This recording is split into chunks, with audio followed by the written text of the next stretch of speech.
श्री गणेशाय नमः। श्री जानकी वल्लभो विजयते। श्री रामचरितमानस प्रारंभ करते हैं। जय सिया राम। श्री रामचरितमानस के प्रथम सोपान बालकांड में 18वां खंड प्रारंभ करते हैं। योग, लग्न, ग्रह, वार और तिथि सभी कुछ अनुकूल हो गए।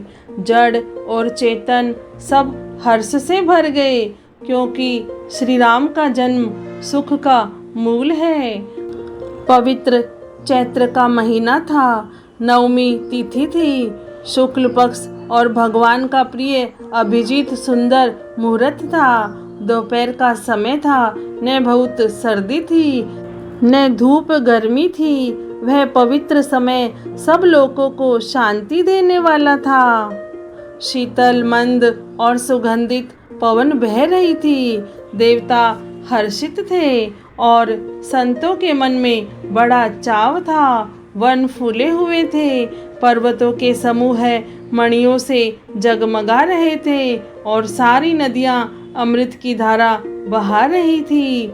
जब ब्रह्मा जी ने वह भगवान के प्रकट होने का अवसर जाना, तब उनके समेत सारे देवता विमान सजा सजा कर चले। निर्मल आकाश देवताओं के समूह से भर गया। गंधर्वों के दल गुणों का गान करने लगे और सुंदर अंजलियों में सजा सजा कर पुष्प बरसाने लगे। आकाश में घमाघम नगाड़े बजने लगे। नाग, मुनि और देवता स्तुति करने लगे और बहुत प्रकार से अपनी अपनी सेवा उपहार भेंट करने लगे। देवताओं के समूह विनती करके अपने अपने लोक में जा पहुँचे। समस्त लोकों को शांति देने वाले जगदाधार प्रभु प्रकट हुए। दीनों पर दया करने वाले कौशल्या जी के हितकारी कृपालु प्रभु प्रकट हुए। मुनियों के मन को हरने वाले उनके अद्भुत रूप का विचार करके माता हर्ष से भर गई। नेत्रों को आनंद देने वाला मेघ के समान श्याम शरीर था। चारों भुजाओं में अपने खास आयुध धारण किए हुए थे। दिव्य आभूषण और वनमाला पहने थे। बड़े बड़े नेत्र थे। इस प्रकार शोभा के समुद्र तथा खर राक्षस को मारने वाले भगवान प्रकट हुए। दोनों हाथ जोड़कर माता कहने लगी, हे अनंत, मैं किस प्रकार तुम्हारी स्तुति करूं। वेद और पुराण तुमको माया, गुण और ज्ञान से परे और परिमाण रहित बतलाते हैं। श्रुतियाँ और संत जन दया और सुख का समुद्र, सब गुणों का धाम कहकर जिनका गान करते हैं, वही भक्तों पर प्रेम करने वाले लक्ष्मीपति भगवान मेरे कल्याण के लिए प्रकट हुए हैं। वेद कहते हैं कि तुम्हारे प्रत्येक रोम में माया के रचे हुए अनेकों ब्रह्मांडों के समूह भरे हैं। वे तुम मेरे गर्भ में रहे।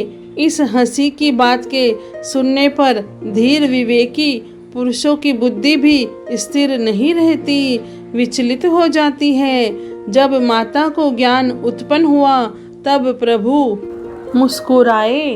वे बहुत प्रकार के चरित्र करना चाहते हैं, अतः उन्होंने पूर्व जन्म की सुंदर कथा कहकर माता को समझाया, जिससे उन्हें पुत्र का वात्सल्य प्रेम प्राप्त हो, भगवान के प्रति पुत्र भाव हो जाए। माता की वह बुद्धि बदल गई। तब वह फिर बोली, हे तात, यह रूप छोड़कर अत्यंत प्रिय बाल लीला करो। मेरे लिए यह सुख परम अनुपम होगा। माता का यह वचन सुनकर देवताओं के स्वामी सुजान भगवान ने बालक रूप होकर रोना शुरू कर दिया। तुलसीदास जी कहते हैं, जो इस चरित्र का गान करते हैं वे श्री हरि का पद पाते हैं और फिर संसार रूपी कूप में नहीं गिरते। ब्राह्मण, गो, देवता और संतों के लिए भगवान ने मनुष्य का अवतार लिया। वे अज्ञानमयी मलिना माया और उसके गुण सत रज तम और बाहरी तथा भीतरी इंद्रियों से परे है। उनका दिव्य शरीर अपनी इच्छा से ही बना है, किसी कर्म बंधन से परवश होकर त्रिगुणात्मक भौतिक पदार्थों के द्वारा नहीं। बच्चे की रोने की बहुत ही प्यारी ध्वनि सुनकर सब रानियां उतावली होकर दौड़ी चली आई।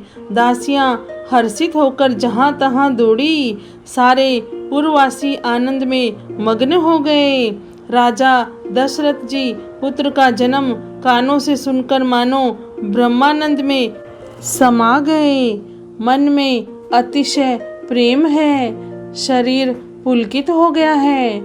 आनंद में अधीर हुई बुद्धि को धीरज देकर और प्रेम में शिथिल हुए शरीर को संभाल कर वे उठना चाहते हैं। जिनका नाम सुनने से ही कल्याण होता है, वही प्रभु मेरे घर आए हैं। यह सोचकर राजा का मन परम आनंद से पूर्ण हो गया। उन्होंने बाजे वालों को बुलाकर कहा कि बाजा बजाओ। गुरु वशिष्ठ जी के पास बुलावा गया। वे ब्राह्मणों को साथ लिए राजद्वार पर आए। उन्होंने जाकर अनुपम बालक को देखा, जो रूप की राशि है और जिसके गुण कहने से समाप्त नहीं होते। फिर राजा ने नांदीमुख श्राद्ध करके सब जात कर्म संस्कार आदि किए और ब्राह्मणों को सोना, गौ, वस्त्र और मणियों का दान किया। ध्वजा, पताका और तोरणों से नगर छा गया। जिस प्रकार से वह सजाया गया उसका तो वर्णन ही नहीं हो सकता। आकाश से फूलों की वर्षा हो रही है। सब लोग ब्रह्मानंद में मग्न हैं। स्त्रियां झुंड की झुंड मिलकर चली। स्वाभाविक श्रृंगार किए ही वे उठ दौड़ी। सोने का कलश लेकर थालों में मंगल द्रव्य भरकर गाती हुई राजद्वार में प्रवेश करती है। वे आरती करके निछावर करती है और बार बार बच्चे के चरणों पर गिरती है। मागध, सूत, वंदीजन और गवैये रघुकुल के स्वामी के पवित्र गुणों का गान करते हैं। राजा ने सब किसी को भरपूर दान दिया। जिसने पाया उसने भी नहीं रखा, लुटा दिया। नगर की सभी गलियों के बीच बीच में कस्तूरी, चंदन और केसर की कीच मच गई। घर घर मंगलमय बधावा बजने लगा, क्योंकि शोभा के मूल भगवान प्रकट हुए हैं। नगर के स्त्री पुरुषों के झुंड जहाँ तहाँ आनंद मग्न हो रहे हैं। केकई और सुमित्रा इन दोनों ने भी सुंदर पुत्रों को जन्म दिया। उस सुख, संपत्ति, समय और समाज का वर्णन सरस्वती और सर्पों के राजा शेष जी भी नहीं कर सकते। अवधपुरी इस प्रकार सुशोभित हो रही है मानो रात्रि प्रभु से मिलने आई हो और सूर्य को देखकर मानो मन में सकुचा गई हो। परंतु फिर भी मन में विचार कर वह मानो संध्या बन कर रह गई हो। अगर धूप का बहुत सा धुआं मानो संध्या का अंधकार है और जो अबीर उड़ रहा है वह उसकी ललाई है। महलों में जो मणियों के समूह है वे मानो तारागण है। राजमहल का जो कलश है वह मानो श्रेष्ठ चंद्रमा है। राजभवन में जो अति कोमल वाणी से वेद ध्वनि हो रही है वही मानो समय से संयमानुकूल सनी हुई पक्षियों की चहचहाट है। यह कौतुक देखकर सूर्य भी अपनी चाल भूल गए। 1 महीना उन्होंने जाता हुआ न जाना, अर्थात उन्हें 1 महीना वही बीत गया। महीने भर का दिन हो गया। इस रहस्य को कोई नहीं जानता। सूर्य अपने रथ सहित वहीं रुक गए। फिर रात किस तरह होती यह रहस्य किसी ने नहीं जाना। सूर्यदेव भगवान श्री राम जी का गुणगान करते हुए चले। यह महोत्सव देखकर देवता, मुनि और नाग अपने भाग्य की सराहना करते हुए अपने अपने घर चले। हे पार्वती, तुम्हारी बुद्धि श्री राम जी के चरणों में बहुत दृढ़ है, इसलिए मैं और भी अपनी एक चोरी छिपाव की बात कहता हूँ। सुनो, काक भुसंडी और मैं दोनों वहाँ साथ साथ थे, परंतु मनुष्य रूप में होने के कारण हमें कोई जान न सका। परम आनंद और प्रेम के सुख में फूले हुए हम दोनों मग्न मन से मस्त हुए गलियों में तन मन की शुद्धि भूले हुए फिरते थे, परंतु यह शुभ चरित्र वही जान सकता है जिस पर श्री राम जी की कृपा हो। उस अवसर को जो जिस प्रकार आया और जिसके मन को जो अच्छा लगा, राजा ने उसे वही दिया। हाथी, रथ, घोड़े, सोना, गोएं, हीरे और भांति भांति के वस्त्र राजा ने दिए। राजा ने सबके मन को संतुष्ट किया। इसी से सब लोग जहाँ तहाँ आशीर्वाद दे रहे थे कि तुलसीदास के स्वामी सब पुत्र चारों राजकुमार चिरंजीवी दीर्घायु हो। इस प्रकार कुछ दिन बीत गए। दिन और रात जाते हुए जान नहीं पड़ते। तब नामकरण संस्कार का समय जानकर राजा ने ज्ञानी मुनि श्री वशिष्ठ जी को बुला भेजा।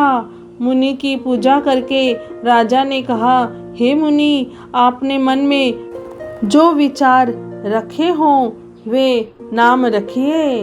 मुनि ने कहा, हे राजन, इनके अनेक अनुपम नाम हैं, फिर भी मैं अपनी बुद्धि के अनुसार कहूँगा।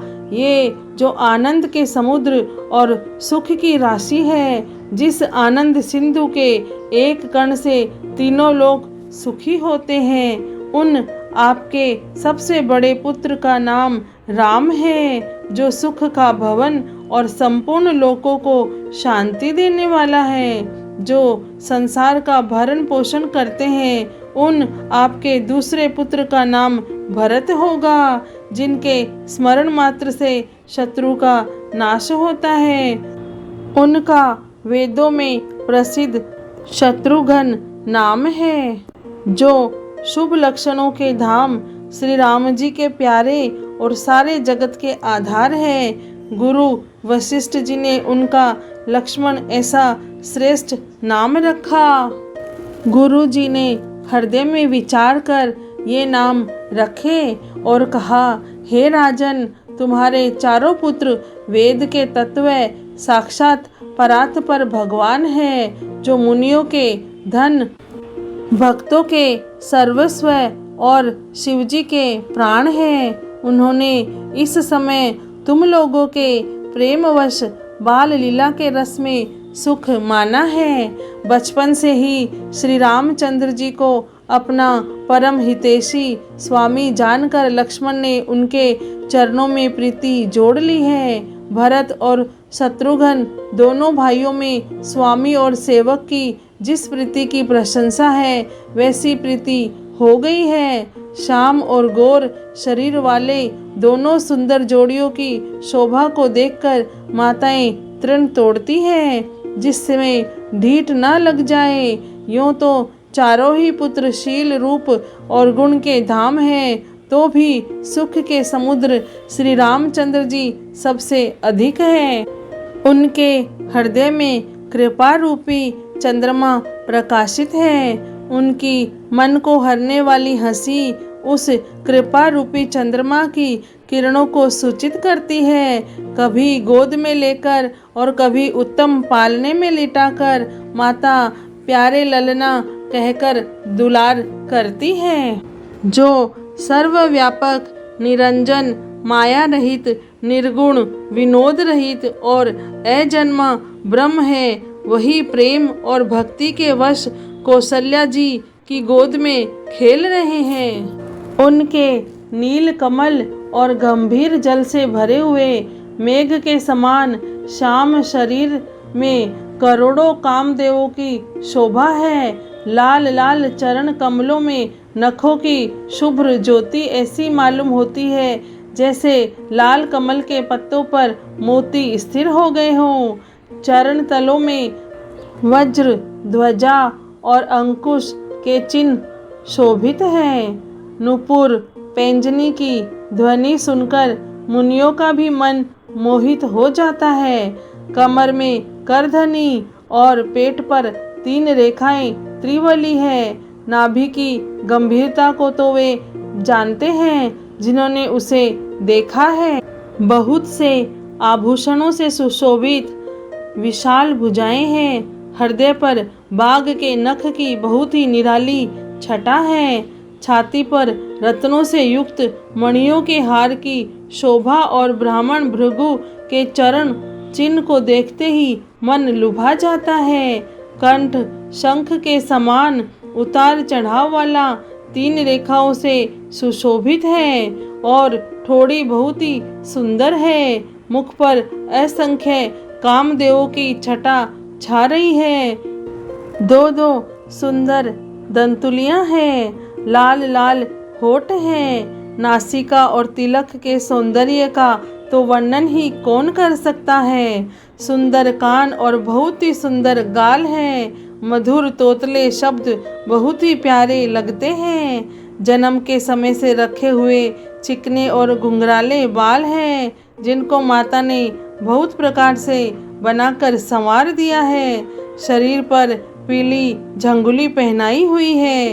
उनका घुटनों और हाथों के बल चलना मुझे बहुत ही प्यारा लगता है। उनके रूप का वर्णन वेद और शेष जी भी नहीं कर सकते। उसे वही जानता है जिसने कभी स्वप्न भी देखा हो।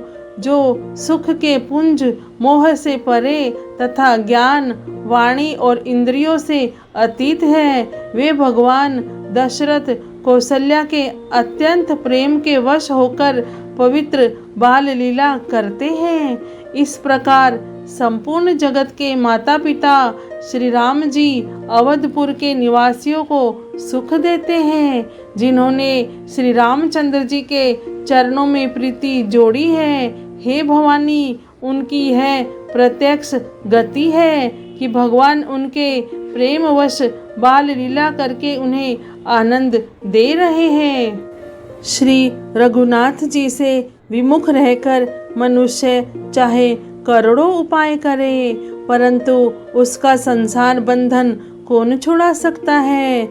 जिसने सब चराचर जीवों को अपने वश में कर रखा है, वह माया भी प्रभु से भय खाती है। भगवान उस माया को बोह के इशारे पर नचाते हैं। ऐसे प्रभु को छोड़कर कहो और किसका भजन किया जाए। मन वचन और कर्म से चतुराई छोड़कर भजते ही श्री रघुनाथ जी कृपा करेंगे। इस प्रकार से प्रभु श्री रामचंद्र जी ने बाल क्रीड़ा की और समस्त नगरवासियों को सुख दिया। कौशल्या जी कभी उन्हें गोद में लेकर हिलाती डुलाती और कभी पालने में लिटाकर झुलाती थी। प्रेम में मग्न कौशल्या जी रात और दिन का बीतना नहीं जानती थी। पुत्र के स्नेहवश माता उनके बाल चरित्रों का गान किया करती। एक बार माता ने श्री रामचंद्र जी को स्नान कराया और श्रृंगार करके पालने पर ओढ़ा दिया। फिर अपने कुल के इष्ट देव भगवान की पूजा के लिए स्नान किया। पूजा करके नैवेद्य चढ़ाया और स्वयं वहां गई जहां रसोई बनाई गई थी। फिर माता वहीं पूजा के स्थान में लौट आई और वहां आने पर पुत्र को इष्ट देव भगवान के लिए चढ़ाए हुए नैवेद्य का भोजन करते देखा। माता भयभीत होकर पालने में सोया था, यहाँ किसने लाकर बैठा दिया। इस बात से डरकर पुत्र के पास गई तो वहाँ बालक को सोया हुआ देखा। फिर पूजा स्थान में लौटकर देखा कि वही पुत्र वहाँ भोजन कर रहा है। उनके हृदय में कंप होने लगा और मन को धीरज नहीं होता। वह सोचने लगी कि यहाँ और वहाँ मैंने 2 बालक देखे, यह मेरी बुद्धि का भ्रम है या और कोई विशेष कारण है। प्रभु श्री रामचंद्र जी ने माता को घबराई हुई देखकर मधुर मुस्कान से हंस दिया। फिर उन्होंने माता को अपना अखंड अद्भुत रूप दिखलाया, जिसके एक एक रोम में करोड़ों ब्रह्मांड लगे हुए हैं। श्री रामचरितमानस के प्रथम सोपान बालकांड में 18वां खंड पूर्ण हुआ। जय श्री राम, जय सिया राम। राम जी महाराज को कोटि कोटि प्रणाम और कोटि कोटि धन्यवाद। जय श्री राम।